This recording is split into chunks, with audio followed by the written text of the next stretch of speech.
औज़ुबिल्लाहिमिनश्शैतानिर्रजीम बिस्मिल्लाहिर्रहमानिर्रहीम। Dear students, chapter number 5 first year का आज हम दूसरा पार्ट पढ़ेंगे। यानी इसमें हम आपको वायरस को आप सेल्यूलर स्ट्रक्चर तो नहीं कह सकते, ये नॉन सेल्यूलर एंटिटी है और इस पे सेल थ्योरी भी अप्लाई नहीं होती। तो this is head of the virus having either DNA molecule और RNA molecule. This is sheath जिसको नेक भी कहा जाता है और ये इसका टेल फाइबर है। तो वायरस में ये तीन स्ट्रक्चर्स बहरहाल होते हैं और दिलचस्प बात यह है कि ये तो जब से दुनिया है जब से हैं, लेकिन इनकी डिस्कवरी एक बीमारी के जाहिर होने से हुई। उसको टोबैको मोज़ाइक वायरल डिजीज कहते हैं। इस बीमारी में टोबैको का जो लीफ होता है वो मरोड़ खा जाता है, जैसे कि आप यहाँ देख सकते हैं कि श्रिंकेज हो गई है लीफ के लेमिना की। तो ये कहानी है 1892 और इंटरनेट पे 1898 भी लिखा हुआ है और आपकी किताब में यही फिगर है कि वायरस की discovery tobacco mosaic viral disease की वजह से 1898 में हुई।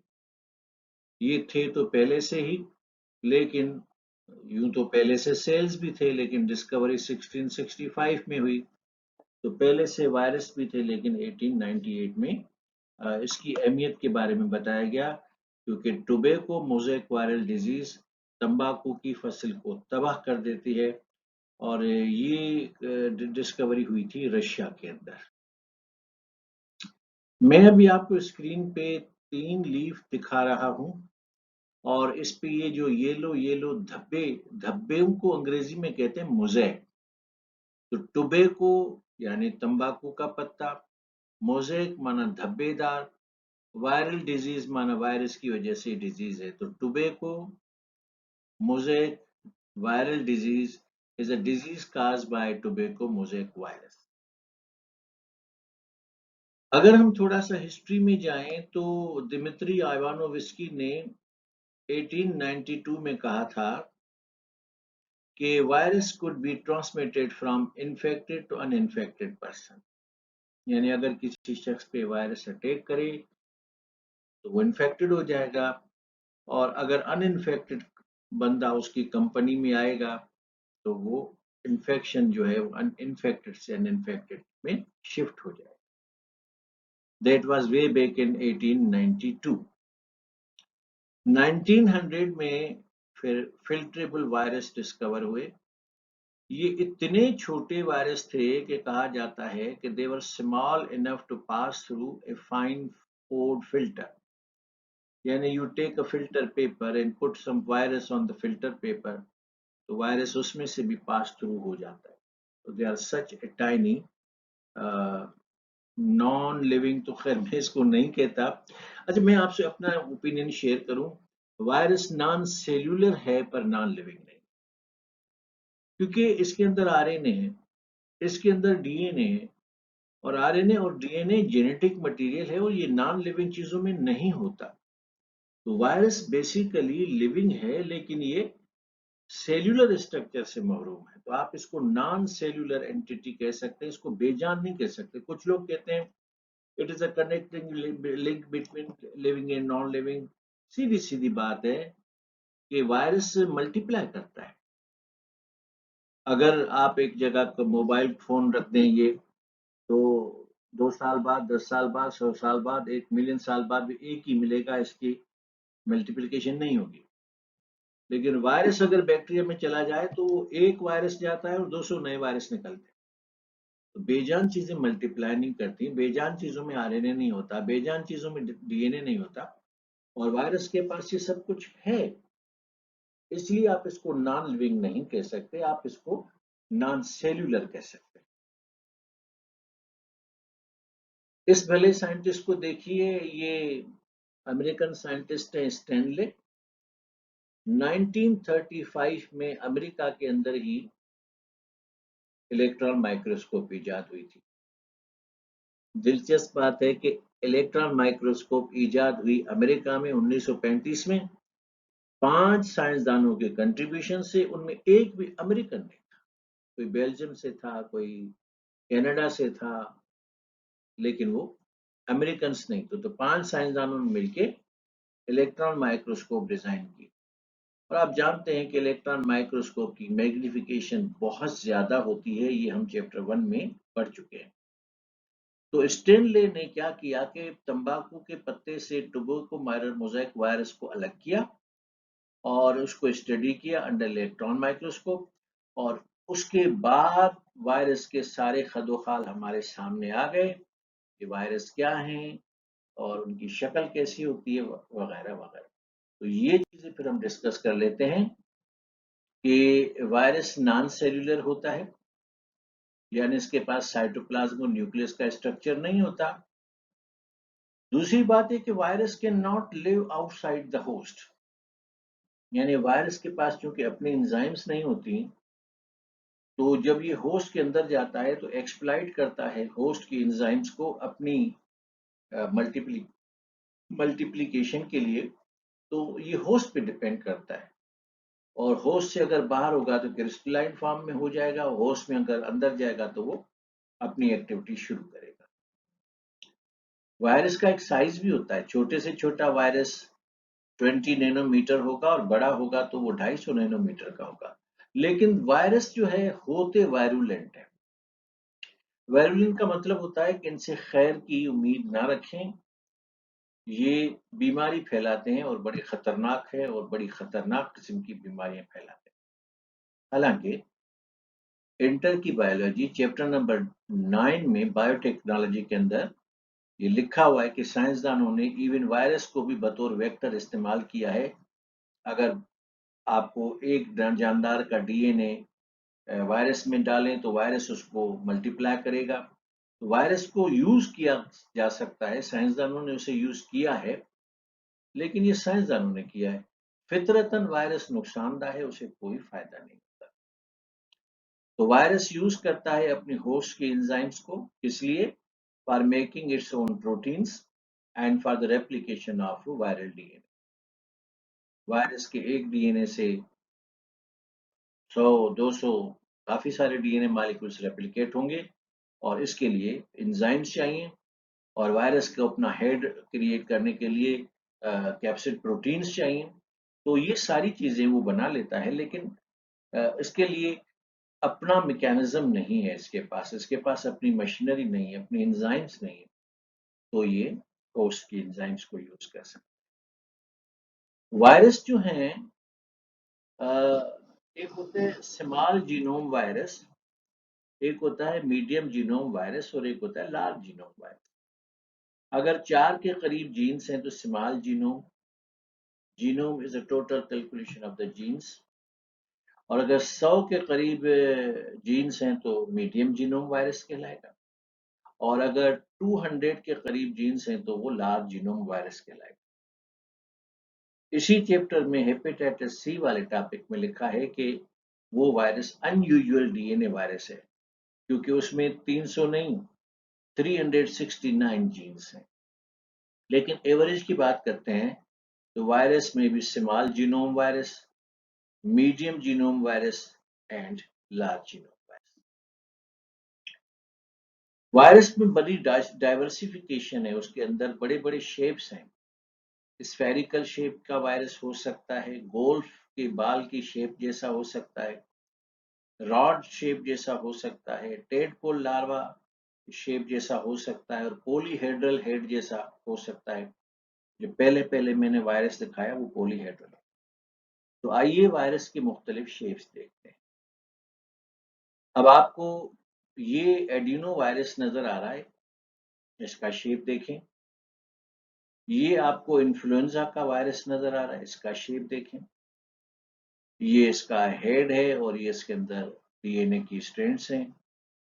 ये आपको टोबैको मोज़ेक वायरस दिखा रहा हूं, यही वो बदमाश है जिसने तंबाकू के पत्तों पे मोज़ेक डिजीज क्रिएट की और तंबाकू की फसल तबाह की। और फिर अटेंशन हुआ कि है क्या। तो पहले तो कुछ लोगों ने कहा कि वायरस एक तरह का जहर होता है जो हवा में उड़ती हुई मिट्टी की जैसा होता है, बाद में पता चला कि virus is not a poison, it is kind of creation, कोई नॉन सेल्यूलर एंटिटी है। तो ये टोबैको मोज़ेक वायरस है और ये बैक्टीरियोफेज वायरस है। कुछ बच्चे नाम से कंफ्यूज हो जाते हैं कि ये शायद बैक्टीरिया है। नहीं, ऐसा वायरस जो बैक्टीरिया में रहता हो उसे बैक्टीरियोफेज वायरस कहते हैं। तो ये मुख्तलिफ शेप्स हमने आपसे शेयर किए। दोबारा शेयर करता हूँ कि ये वायरस का हेड रीजन है और ये इसकी नेक है जिसको शीथ कहते हैं और ये इसके टेल है। तो मजमूई तौर पर वायरस में तीन चीजें होंगी। हेड जो कि कैप्सिड प्रोटीन का बना हुआ है और कैप्सिड प्रोटीन 5 कैप्सोमियर्स के सब यूनिट से बनी है। अच्छा, हेड के अंदर जो कोर है, जो सेंटर है, यहाँ पर न्यूक्लिक एसिड्स होंगे, आइदर डीएनए और आरएनए। बास आरएनए वायरस होते हैं और बास डीएनए वायरस होते हैं। और फिर ये वायरस की नेक है जिसको शीथ कहते हैं और ये इसका टेल है। तो ये तीन स्ट्रक्चर वायरस में होते हैं। Let us talk about what is a bacteriophage virus. अभी अभी मैंने आपसे गुजारिश की कि a virus which is found in bacteria is called bacteriophage virus. Virus आप में भी जा सकता है, मुझ में भी आ सकता है, प्लांट पे भी जा सकता है, फंगस पे भी अटैक कर सकता है, माल मवेशियों पे अटैक कर सकता है और बैक्टीरिया पे भी अटैक कर लेता है, क्योंकि बैक्टीरिया से वायरस कई गुना छोटा है। तो अगर वायरस बैक्टीरिया पे अटैच करेगा तो उस बैक्टीरिया को फिर वो तहस नहस भी करेगा, इसलिए इसका नाम रखा गया bacteriophage. That means virus will insert into the bacteria, multiply itself and then it will destroy the bacterium and produce its population. अब वायरस से भी छोटी चीजें दरियाफ्त हुई हैं। उनमें से एक चीज है वायरॉइड। तो viroids are smaller than the virus. और ये किस चीज के बने हुए हैं? सिंगल स्ट्रैंडेड आरएनए के, और इसमें प्रोटीन नहीं होती। मैंने आपको बताया कि वायरस का हेड प्रोटीन का होगा जिसको कैप्सिड प्रोटीन कहते हैं और अंदर उसमें आरएनए होगा या डीएनए होगा। तो ये वायरॉइड ऐसे किस्म की क्रिएशन है और हाईली इन्फेक्शियस है, बीमारी काज करता है, सत्यानाश कर देता है अगर ये अटैक करे। तो ये इसमें इसके स्ट्रक्चर में प्रोटीन नहीं होती और इसमें सिंगल स्ट्रैंडेड आरएनए होता है। याद रखिएगा, वायरस से छोटा वायरॉइड है और उससे छोटा फिर प्रायोन है। इसमें फिर न्यूक्लिक एसिड्स नहीं होते, इसमें जस्ट प्रोटीन होता है। तो prion, as far as my knowledge is concerned, ये California university, this I'm sharing with you when I was a student of second year। माना आप जो अभी इंटर देकर बैठे, तो मैं उस जमाने में मैंने पढ़ा था। कराची यूनिवर्सिटी से एक मैगजीन निकलता था साइंस के नाम से, आर्टिकल छपा था उसमें कि अमेरिका के साइंसदान प्रोसी नरनी ने कैलिफोर्निया यूनिवर्सिटी में एक नया जानदार दरियाफ्त किया है प्रायोन के नाम से। तो जब से मुझे ये आज तक याद है। तो प्रायोन में ना तो डीएनए होता है ना आरएनए होता है। तो prion is a type of protein that can trigger the normal proteins in brain of a human body। यानी अगर आपके पास प्रायोन अटैक करे तो ये आरएनए वगैरह नहीं होता है, इसमें सिर्फ और सिर्फ प्रोटीन होती है। और प्रोटीन आपके ब्रेन के अंदर जाकर आपके जो ब्रेन के अंदर काम करने वाली जो एंजाइम्स हैं, फंक्शनल एंजाइम्स, प्रोटीन्स अगर फंक्शन करे तो वो एंजाइम्स कहलाते हैं। तो उसके फंक्शंस को ये सत्यानाश कर देता है। The most common form of prion disease that affects human is Jacob's disease। ये बीमारी का नाम है। तो प्रायोन अगर आपके अंदर चला जाए, जेकब ने चूंकि इसको डिस्कवर किया था तो अपने नाम से फेमस तो हर कोई होना चाहता है ना। हमारे यहाँ शोरा क्या करते हैं, अब्दुल अब्दुल लतीफ जय, मतलब जो भी प्रोडक्ट लानी है उसके साथ अपना नाम अटैच करना है ताकि आपकी एक पहचान बने। ये इंसानी फितरत होती है। इंसानी फितरत ये होती है कि उसे पसंद किया जाए। एक शख्स आपसे बिल्कुल भी गुफ्तगू नहीं करना चाहता, आप जरा उसे अटेंशन देना शुरू करें तो डाइवर्ट हो जाएगा। ये इंसानी मजबूरी होती है। तो पॉपुलर होना इंसानी मजबूरी है। 5 मिनट की वाहवाह के लिए इंसान कुछ भी कर गुजरता है। टिकटॉक भी बनाना शुरू कर देते हैं। तो जेकब डिजीज जो है वो इस प्रायून की वजह से होती है। और इसमें क्या होता है कि ब्रेन के अंदर डिसऑर्डर हो जाता है, यानी your brain won't perform properly. ये इसका मसला। Let us now move to the next topic, that is how to classify virus. Virus को भी क्लासिफाई किया जाता है। एक तो हमने ब्रॉडर व्यू पढ़ा क्लासिफिकेशन का कि तमाम 1.5 मिलियन ऑर्गेनिजम्स को क्लासिफाई किया जाता है। लेकिन विद इन ऑर्गेनिज्म भी कोई, जैसे वायरस है कैन बी क्लासिफाइड, बैक्टीरिया है कैन बी क्लासिफाइड, मेमल्स हैं कैन बी क्लासिफाइड। तो वायरस को क्लासिफाई किया जाता है 3 बुनियादों पे।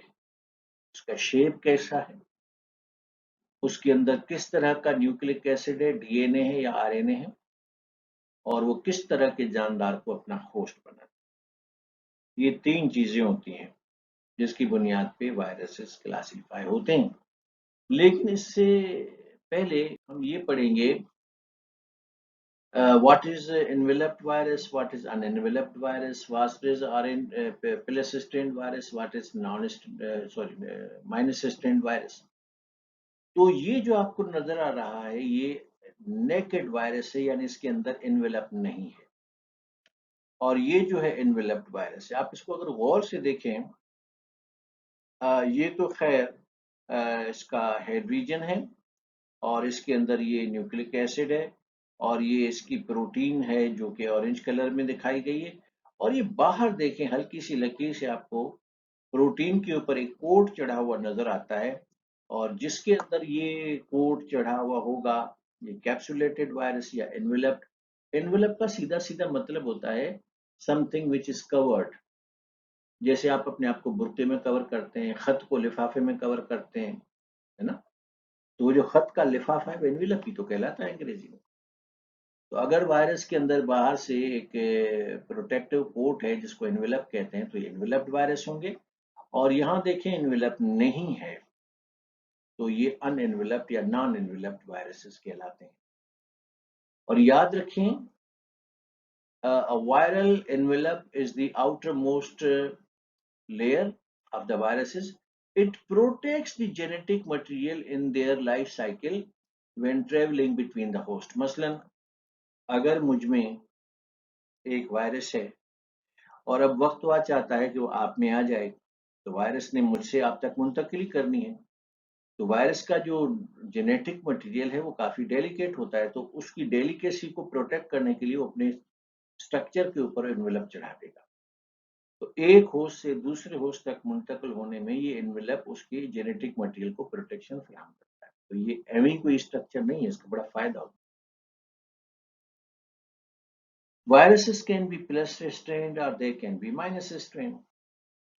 अब जानते हैं कि वायरस के अंदर आरएनए होता है, और आरएनए के अंदर अगर ऐसी सीक्वेंस मौजूद हो कि वो डायरेक्टली ट्रांसलेट हो सके वायरल प्रोटीन में, यानी ऐसे किस्म का RNA which is capable to translate the sequences for production of viral protein, तो ये प्लस होगा। और जिसके आरएनए में मना कोडिंग नहीं होती, सीक्वेंसिंग नहीं होती, तो वो फिर वायरल प्रोटीन बनाने में डायरेक्ट इन्वॉल्व नहीं होता, उसको फिर सप्लीमेंट्री चाहिए, उसको कुछ सपोर्ट चाहिए। तो ऐसा वायरस जिसका आरएनए प्रोटीन सिंथेसिस के सीक्वेंस रखता हो, तो वो प्लस स्ट्रेंड है, और जिसमें सीक्वेंस नहीं हो, नॉन कोडिंग होती है, तो ये माइनस स्ट्रेंड वायरस है। Viral sequences may not be directly translated into viral protein, यानी आप वायरस के पास आरएनए है पर वो आरएनए कोडेड नहीं है, उसके अंदर कोई जेनेटिक कोड नहीं है कि वो प्रोटीन बना सके। तो यहाँ पर फिर दूसरी चीजें इन्वॉल्व होती हैं जो आरएनए को हेल्प करती हैं, अल्टीमेटली फिर प्रोटीन बन जाती है। तो जो डायरेक्टली प्रोटीन बनाने का सीक्वेंस रखता है वो प्लस स्ट्रैंड है, जो ये सीक्वेंस नहीं रखता वो माइनस स्ट्रैंड। अब आइए वायरस को plus strain, minus strain, enveloped और इनवेलप्ड की बुनियाद पे थोड़ा सा मजीद पढ़ते हैं। पहली कैटेगरी में वायरस हैं अनएनवेलप्ड, यानी इनमें एनवेलप नहीं होगा, और प्लस स्ट्रेंड, यानी ये प्रोटीन सिंथेसाइज कर सकते हैं, इनके अंदर सीक्वेंस होती है, और ये आरएनए के बने हुए वायरस है। वायरस बना हुआ है आरएनए का, उसका आरएनए जो है वो कोडेड है फॉर सिंथेसाइजेशन ऑफ प्रोटीन, और उसके वायरस के ऊपर जो है वो एनवेलप नहीं है। पोलियो का वायरस इसी कैटेगरी में आता है, और ये पोलियो की डिजीज काज करता है। आप जानते हैं कि बच्चों में पोलियो होता है तो उनका हाइंड लेग्स जो है उनकी पैरालाइज हो जाती हैं। सारी दुनिया से पोलियो खत्म हो गया, पर हमारे यहाँ पोलियो अभी खत्म नहीं हुआ, क्योंकि कुछ नादान इसको कुछ अजीब ही थ्योरीज अपने अपनी घर के बना के पेश करते हैं। अल्लाह ताला उनको सिरात मुस्तकीम पे लगाए। जो वो कहते हैं, मैं अगर गुस्से में आकर कहूँ तो वो बकवास है, ऐसा कुछ भी नहीं है। बड़ी सेफ किस्म की ये वैक्सीनेशन है। देखिए, आपकी 1-2 मिनट की लफाजी किसी बच्चे का मुस्तकबिल उससे छीन सकती है। या तो आप डेटा से बात करें, या तो आप रिसर्च से बात करें, अगरचे मगरचे चूंकि चुनाचे से बात ना करें। आपकी अय्याशी दूसरे की जान ले सकती है।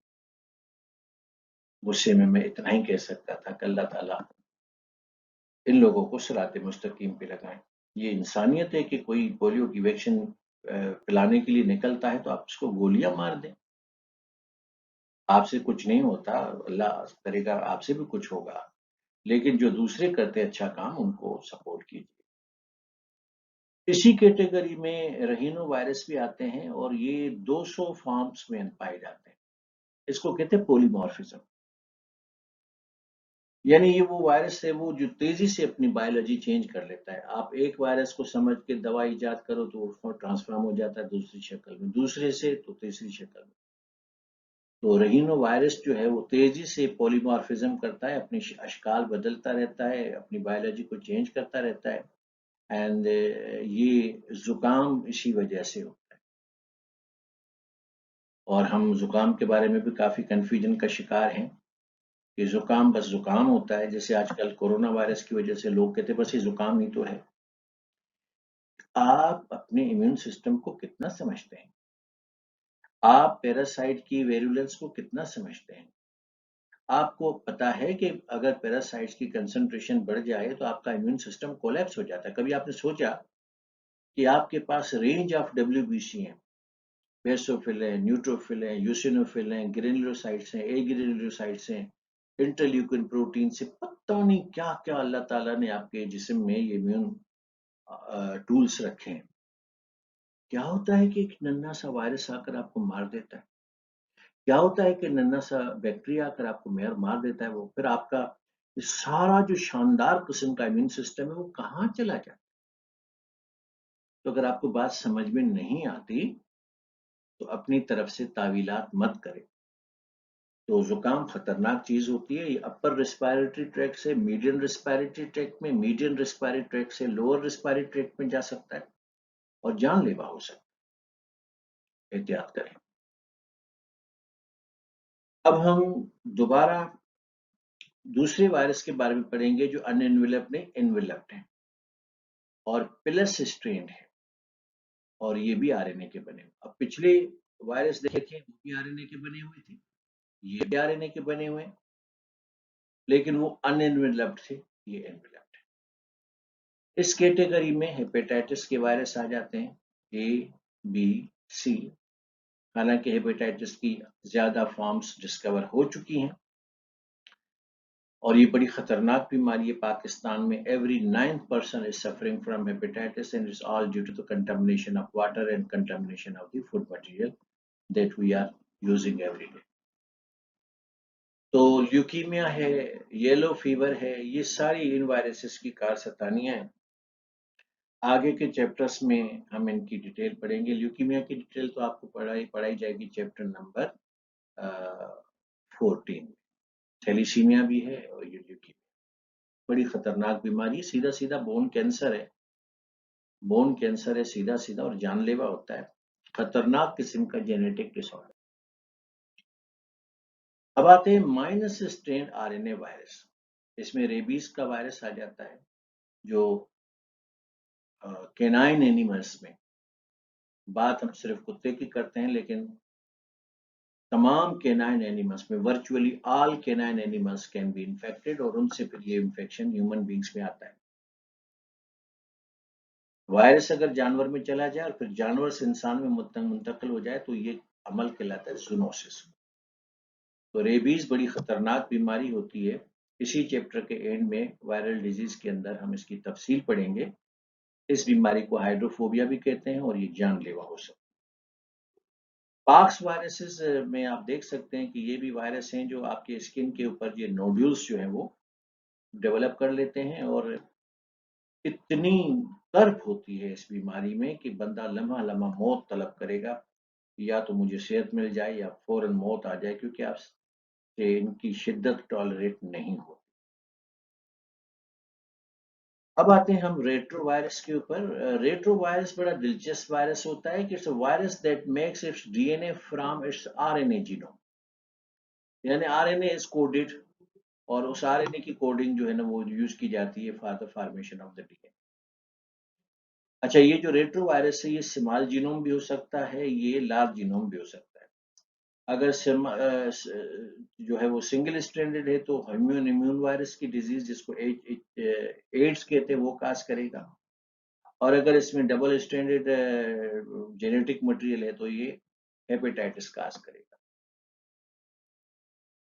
नाउ नेक्स्ट कैटेगरी में जो आते हैं डबल स्टैंडर्ड आरएनए वायरस आते हैं, जिसमें रियो वायरस आता है। ये रियो वायरस है, और ये बेसिकली टिक्स में रहता है, जिसको हम उर्दू में चीचड़ कहते हैं, सिंधी में पुट न कि चाहे वो चिचड़। तो अगर ये वायरस इन चीचड़ों के अंदर है तो आपको, चीचड़ ने खुदा ना खास्ता काट लिया। चीचड़ अमूमन इंसानों को नहीं काटते, मवेशियों को काटते हैं। लेकिन मवेशी अगर मयसर न हो तो ये भूखे थोड़ी रहेंगे, ये आपको भी काट लेंगे। बहुत सारी टिक्स फिर इंसानों को काट लेती हैं, और फिर ये इनके काटने से जब वायरस आपके खून में चला जाएगा, इंसान के खून में, तो ये हो जाएगा टिक फीवर। इसको किताब में कोलोराडो टिक फीवर के नाम से लिखा गया है, क्योंकि कोलोराडो अमेरिका की स्टेट है, सबसे पहले ये फीवर वहां डिस्कवर हुआ था। लेकिन टिक्स दुनिया में हर जगह है, तो इनके इनके अंदर अगर ये रियो वायरस है और टिक ने आपको काटा, तो आप कोलोराडो में हो तो भी फीवर हो जाएगा, आप सिंध में हो तो भी फीवर हो जाएगा। नाम बहरहाल इसका टिक फीवर है। बड़ी खतरनाक किस्म का फीवर होता है। Be aware of the ticks, ये इर्द गिर्द होती हैं आपके। ये मैं आपको टिक दिखा रहा हूँ क्योंकि शहर के बच्चों ने टिक नहीं देखी। शहर में रहने के थोड़े से फायदे और नुकसान ज्यादा होते हैं, और देहात में रहने के थोड़े से नुकसान और फायदा ज्यादा होता है। I use to be student in Karachi university, तो एक दिन क्लास में मैडम ने कॉटन के ऊपर लेक्चर दिया। कॉटन का जो पौधा होता है, जिनके सिंधी में वोण चवंदा आहिनि, तो कॉटन के पौधे के ऊपर वो लेक्चर दिया उन्होंने। जेनेटिक्स से मुतलिक वो लेक्चर था। तो व्हेन लेक्चर वाज फिनिश्ड, तो मुझे एक लाहौर के स्टूडेंट ने पूछा। मैं कराची यूनिवर्सिटी से पढ़ा हूँ, तो उधर लाहौर वाले स्टूडेंट्स भी पढ़ते थे। तो मुझसे पूछा कि आरिजू भाई, ये कॉटन का जो पौधा होता है वो कितना बड़ा होता है? तो जूलॉजी डिपार्टमेंट कराची यूनिवर्सिटी में सफेदे का दरख्त था जो तकरीबन 100 फीट के कद वाला था। अब काटन होता है तकरीबन 3.5 फीट का कद। तो मैंने उनको कहा कि काटन का जो पौधा होता है इस सफेदे से 2 फीट बड़ा होता है। बड़ा खुश कि चलो मुझे कॉटन का पता चल गया। अगले दिन क्लास में पहुंचे तो मैडम से कहा कि मैडम मुझे पता है कॉटन कितना कितना बड़ा होता है। उन्होंने कहा कितना बड़ा होता है? बोला जो डिपार्टमेंट में सफेदे का यूकलिप्टस का दरख्त है ना, इससे 2 फीट और ऊंचा। मैडम की हंसी छूट गई। कहले किसने बताया? कहले आरिजो ने बताया। तो मुझसे कहा आरिजो ये सही कह रहा है? मैंने कहा मैडम बिल्कुल, इन्होंने पूछा, मैंने बताया। मुझे हैरानगी है कि इनको यूनिवर्सिटी में पहुंचे और ये मालूम नहीं है कि जो कॉटन का जो प्लांट है वो कितने कद का होता है, वो होता कैसे है। तो जब आप शहर में होते हैं तो कई चीजें आप नहीं देख सकते, महरूम हो। जैसे मैं हमेशा अपने बारे में कहता हूँ कि मुझे बड़ा फायदा है कि मैं एक देहाती क्लासिकल लाइफ से उठकर शहर की जिंदगी में आ गया, फिर लंदन, फिर अमेरिका, फिर जर्मनी, फिर कनाडा, फिर आधी दुनिया, फिर इधर डिग्री उधर डिग्री। तो लेम लाइफ्स में क्या होता है ये भी मालूम है, अर्बन स्टाइल कैसा होता है ये भी मालूम है, गांव की देहाती जिंदगी क्लासिकल कैसी होती है ये भी मालूम है। तो हम ज्यादा रिच हैं इस हिसाब से। अभी मैं अपनी खामखा तारीफ नहीं कर रहा, मैं जनरल बात कर रहा हूँ ये जो देहात में भी रहते हैं और फिर शहर में आ जाते हैं तो उनको थोड़ा-सा ज़्यादा एडवांटेज होता है चीज़ों को समझने के। तो जनाब ये टिक है और इसने अगर आपको काट दिया तो ये आपको मतलब म्यूज़िक बजाकर आपको डांस करवाएगी ये टिक। मज़ाक में कह रहा हूँ मतलब बड़ी कोफ्त की सिचुएशन होती है, बड़ा नुकसानदायक होता है। रेशेज़ स्किन पे आ जाते हैं। फिर अब आते हैं हम स्मॉल जीनोम वायरस इसके बारे में मैंने कहा कि इसमें 4 के करीब जीन्स होते हैं। इस कैटेगरी में पार्वो वायरस आ जाता है। तौबा अस्तगफुरुल्लाह ये कुत्तों में बहुत ज़्यादा नुकसान करता है और अगर कुत्तों में और बिल्लियों में पार्वो वायरस चला जाए तो बहुत परेशानी होती है और आपको अपने पालतू जानवर से हाथ धोना पड़ेगा।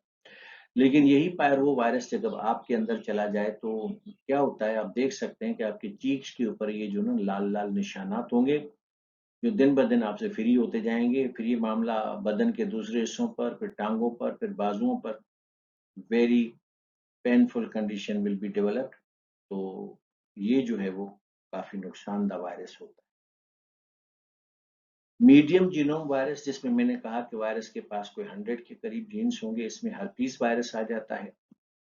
और इंटर की बायोलॉजी चैप्टर नंबर 4 रिप्रोडक्शन में आप सेक्सुअली ट्रांसमिटेड डिजीज में इसमें काफ़ी तफसील से मैं पढ़ाऊँगा। फिलहाल ऐसा बताता हूँ कि हर्पीस वायरस जो है ना वो जेनिटल हर्पीस वायरस कहलाता है और जेनिटल ऑर्गन्स के ऊपर जो है काफ़ी इफ़ेक्ट करता है। और वायरस है तो अगर आपने इधर इस रीजन पे अपने हाथ-वाथ लगाए और बॉडी के दूसरे हिस्सों पे हाथ चला गया तो फिर ये रेशेज़ यहाँ पर भी आ जाएँगे। इसमें अमूमन रिप्रोडक्टिव लॉस होता है, अबॉर्शन भी हो सकती है।